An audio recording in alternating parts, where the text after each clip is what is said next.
Viancy, hindi nga ba makakasama sa ibang bansa? Hello pag-ibig! Eto na naman tayo sa panibagong update.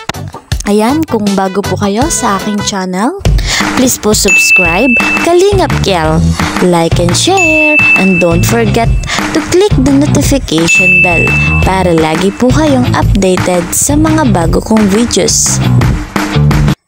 Ayan guys, bago ang lahat suportahan natin na sina Kalingap Rob at si Val Santos Matubang.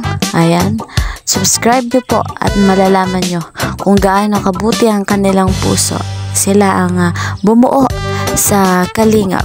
Ayan, ayon nga kay Kalingap Rob, nabanggit niya na may iba't ibang destinasyon ng ating mga Kalingap Angels, ang mga love team, at nabanggit niya ang Danjoy ay sa Boracay at ang Team Edsy nga, love team Edsy, ay sa Japan. Ayan.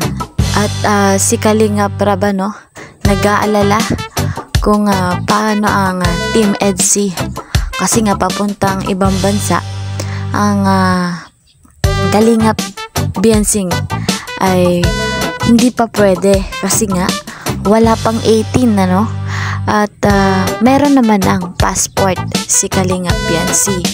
Ayan, gagawa ng paraan si Kalingap Rob, makuhaan lang ng visa si Kalingap Viancy. Matuloy lang ang pagpunta sa Japan, ang Team Edsy.